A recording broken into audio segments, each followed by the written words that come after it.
We may see a massive spike in the number of people applying to law school this fall, given that this is shaping up to be a pretty contentious election year. For those who don't know me, my name is Steve Schwartz. I've been teaching the LSAT since 2005, and I personally increased my LSAT score from a 152 to a 175. Now, over the past couple of admission cycles, analysts have termed this the Trump bump, when in an election year where Trump is involved, we see a big increase in the number of people applying to law school. In 2016, we saw an approximate 8% increase following the 2016 presidential election with Trump versus Hillary. In 2020, we saw an approximate 13% increase with Trump versus Biden. Of course, the political climate has only gotten more heated with concerns over abortion rights and crime. Of course, Roe v. Wade was overturned by the Dobbs decision. We also had the Students for Fair Admissions versus Harvard, leading to the banning of race-based affirmative action. Of course, Trump has continued to be in the headlines over the past 4 years with ongoing legal battles, and most recently, the assassination attempt. Given all of this, we may see a similar increase in the number of people applying to law school this fall in 2024, regardless of how the election turns out. Of course, a lot of folks are following politics more closely than ever, and this is likely to lead to more civic engagement, more people looking to go to law school to make a difference and help to shape the political landscape. We're also likely to see a big increase in the number of people applying to law school because of the removal of the logic games section. This may lead more people to take the LSAT because they'll perceive it as being easier, since of course the logic games section is pretty scary and intimidating at first, even if it was a fairly learnable section, perhaps more learnable than the other sections of the LSAT. Additionally, law school admissions will likely get more competitive because LSAT medians continue to rise. It used to be that getting a 173 on the LSAT put you in the 99th percentile.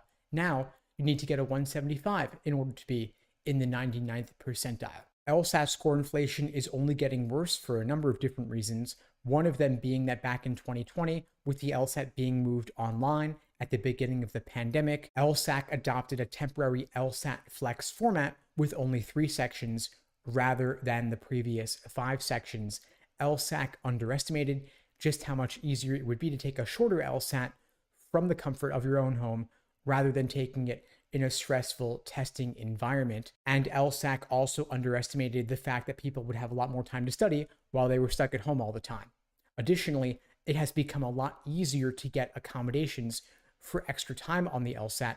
LSAC has been sued several times over the years. It used to be that they were too strict in granting accommodations to those who deserved them. Now the pendulum has swung the other way, and they are giving accommodations to 98% of people who ask for them. All you need is a doctor's note from a qualified professional like a doctor or psychiatrist, and you can get whatever accommodations for extra time that the doctor or psychiatrist puts on the note, whether it's time and a half, double time, triple time, or more. And of course, all this extra time is leading people to do better on the LSAT. We see that accommodated test takers do better than those without accommodations. Additionally, the LSAT used to be offered only 4 times per year. Now it is offered 8 times per year, meaning there are more opportunities to retake the LSAT. And as a result of all of this, the T14 LSAT medians, for example, are now 170 to 175 at all of the T14 law schools, 170 on the low end, 175 on the high end at Yale Law School, for example. So this is shaping up to be a pretty competitive admissions cycle between the likely increase in the number of applicants due to the so-called Trump bump, this being an election year, and due to the LSAT score inflation going forward. Now, if you're looking for a 170 or above on the LSAT, which I recommend that you do aim for, there are a variety of ways we could support you at LSAT Unplugged, whether it's through our live online classes via Zoom, on-demand video courses, small group coaching, and one-on-one coaching. You can check out the links below this video to find out more and to book a call with me, my team.